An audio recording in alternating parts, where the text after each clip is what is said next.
what's up guys? Welcome back. So today it is negative 11 degrees right now at 4 o'clock in the afternoon, and that's why I have a jacket and a hoodie on inside the garage. So it's probably mid 30s in here right now. So good day to work on the heater. So let's work on the heater for the truck. You guys don't know, this is LS Swap Ranger, 6 liter. I just converted it to 4-wheel drive, and now I'm trying to figure out how to get a heater box in here because I do want to drive this thing during the winter. So you saw in the previous video, I have one of those like 3-inch C-flow fans, and my plan was to just pipe it over and go from one to the other, but the fan was a little bit bigger, so I cut it up a little bit, and I'll show you guys how I cut it up, but I was able to stuff the whole thing inside the dash, like facing up. So this thing's actually pointing down, and then I'm using like a 3-inch to a 4-inch or 4.5 or whatever intercooler elbow, and then I just wrap some tape around it, around the fan, just to test this thing. I say just to test it, but it'll probably stay like that forever. But I'll show you guys how well this thing is working right now, just how it is. Well, that was very unexciting. It's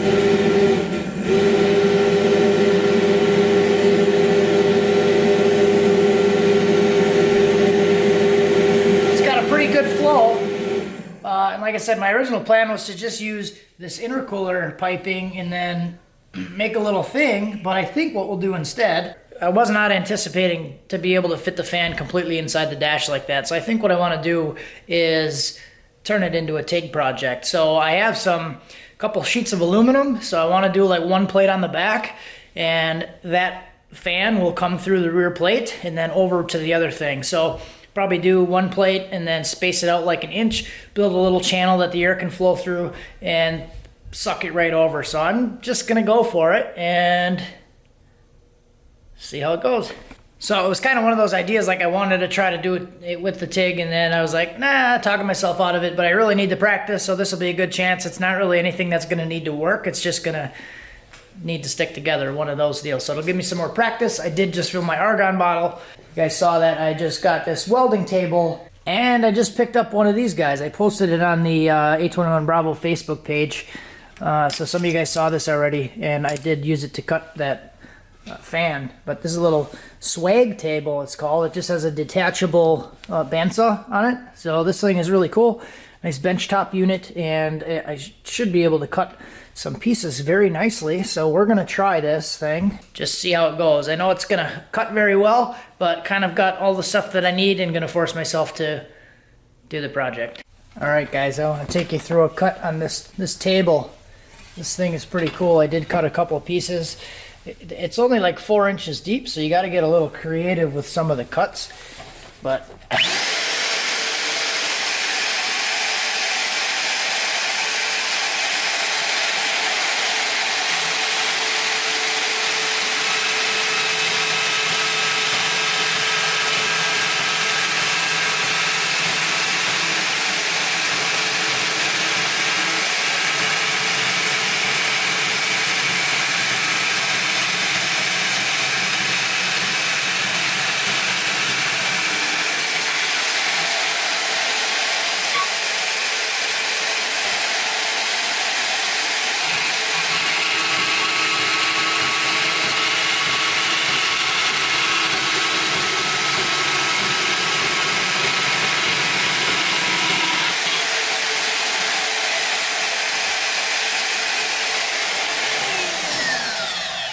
there you go.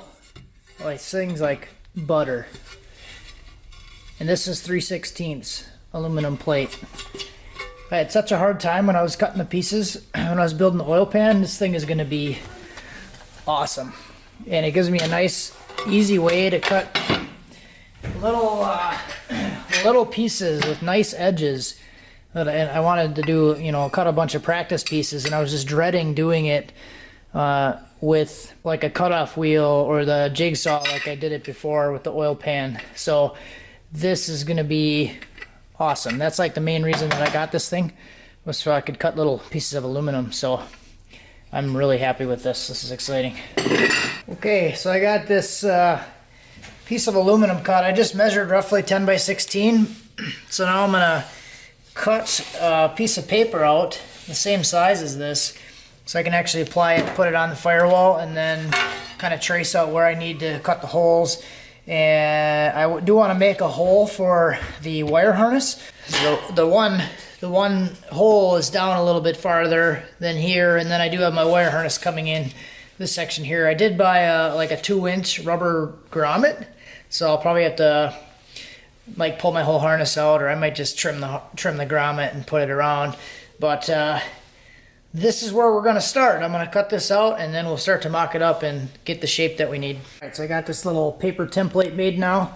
You can see I just kind of rubbed the grease off my hand around the outer edge, so I got some quite a bit of room there. So I'm probably just going to use some weather stripping on the back side.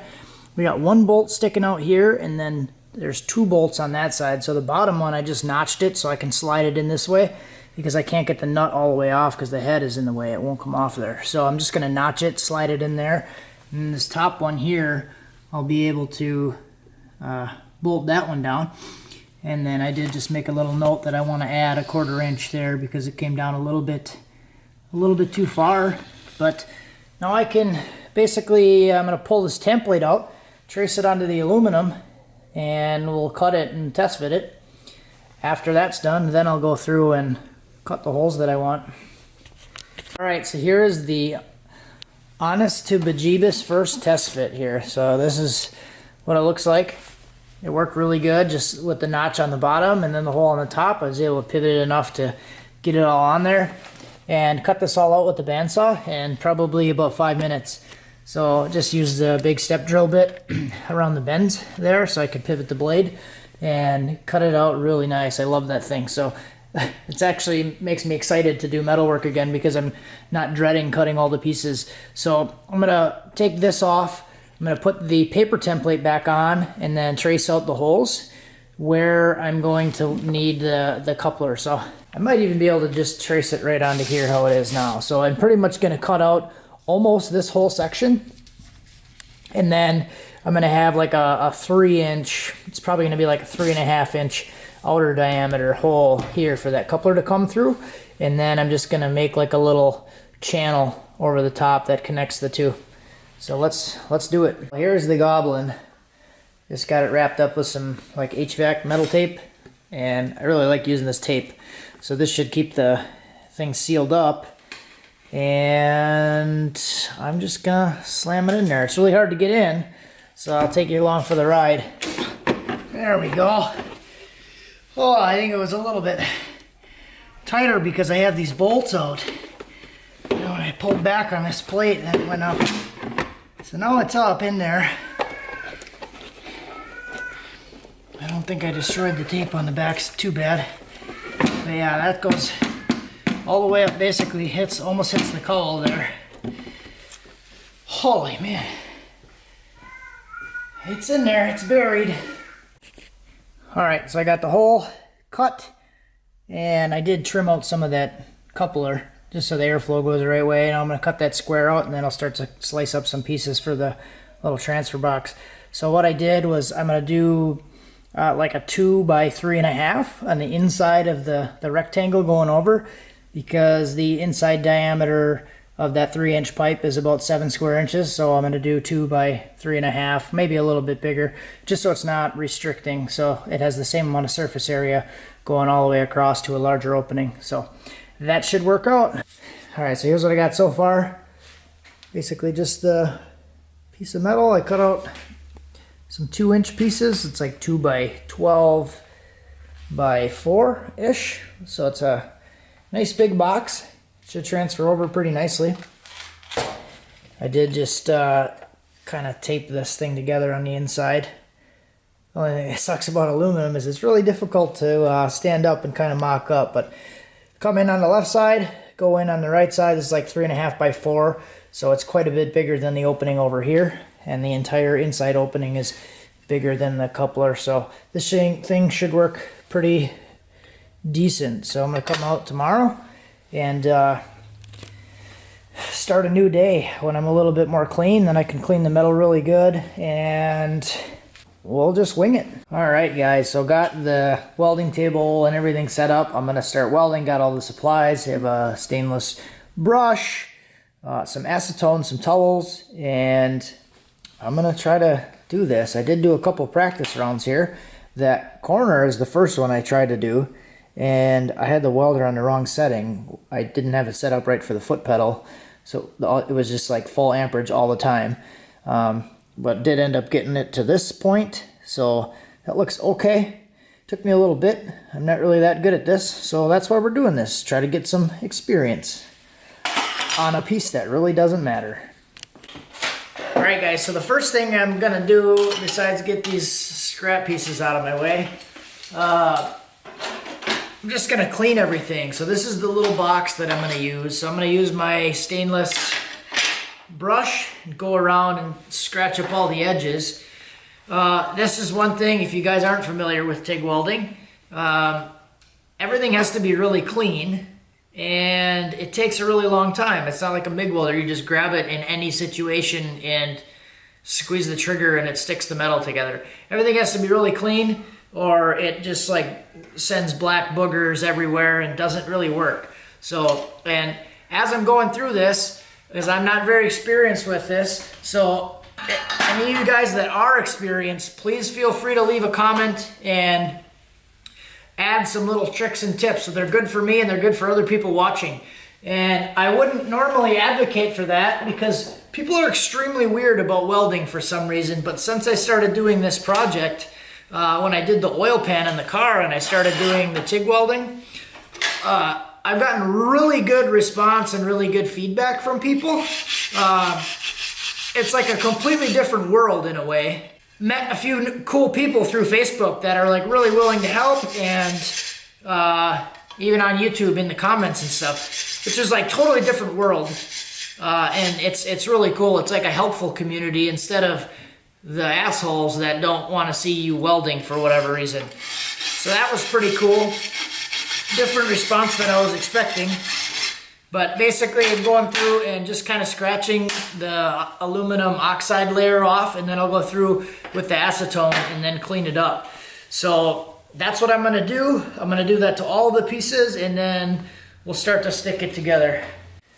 Alright, so here's all the crap that I got off all of the pieces, and then these two little lines, that's what I got just off the rod. So I've been cleaning off the rod too before I do it, and that dirt will kind of add some contaminants, and it's a little bit tough to actually get it clean enough where there's not little speckles in it, but let's get started.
Okay, well that was a hell of a start, but got it going at least. Oh, what the hell was going on that whole time?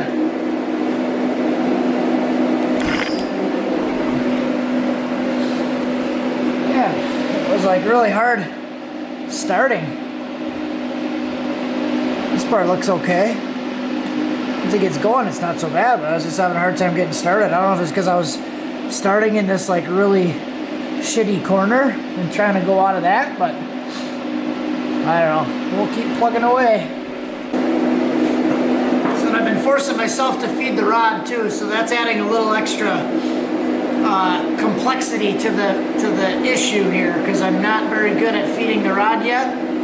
But I was just like dabbing. I'm better at doing that, but then you run out of rod, so like a long weld, it can be a little tough. So I'm forcing myself to feed it, even though I'm not very good at it. But that's why we practice on little pieces of junk, right? So this is a different rod. I was having problems with this rod before, but now that I got it down, I want to go back to this other rod. This is the 53, 56 rod. I want to see if it was an issue with the rod. So if this goes, I'm just gonna go with it.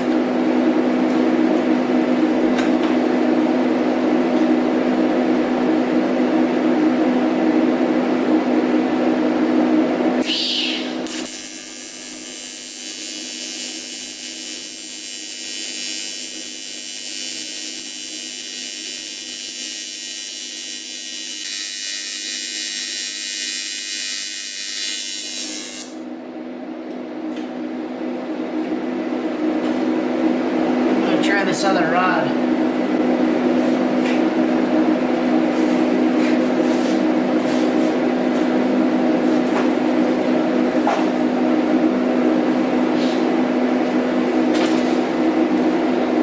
Seems like that rod just wanted to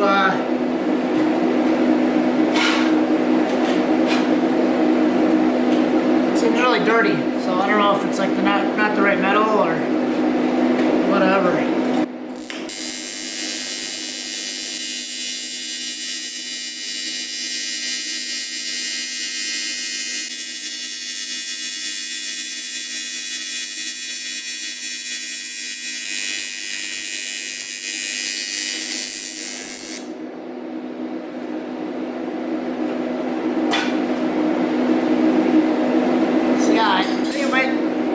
This rod seems to work better. The 4043 works a lot better on this material.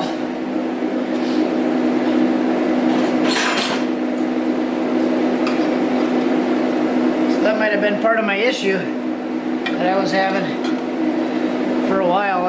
It's not great, but it's better. But you can see it here. I'm gonna have to look into that a little bit more. What material this is versus. This is the 5356, and you can see it's all like, it's got like a bunch of yellow spots in it. Where this one is nice and shiny and clean. It's a lot easier. That's what I was having problems with. As soon as I would dip the rod in, it would just kind of spit all over the place. And there was the other side with the 4043 rod. So yeah, compared to that. So that right there with the 5356, and then that with the 4043. Alright guys, here it is. It's pretty much all done now.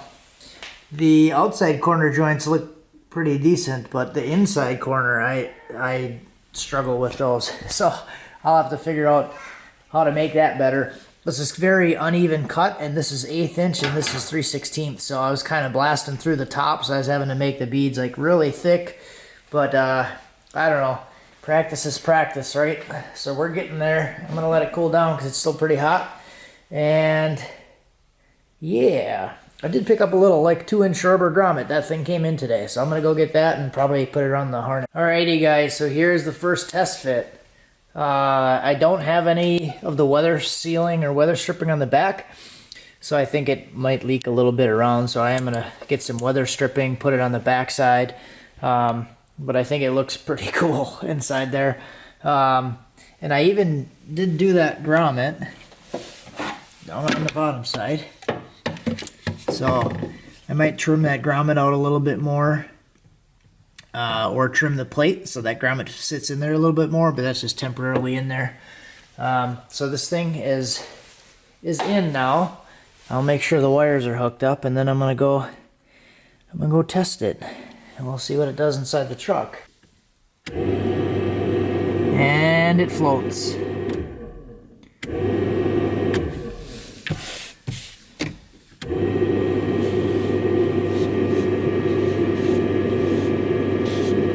It's not much, but it's enough to move some air around. And like I said, I really just want it to warm the truck up a little bit and then be able to keep the thing halfway not frosty when I'm breathing on it. So I'm happy with where it's at so far. So that's it for this one, guys. Thanks for watching. I have some good news. The second set of fittings for the transmission cooler finally came in. They took like over 10 days to get here, the second set that I ordered.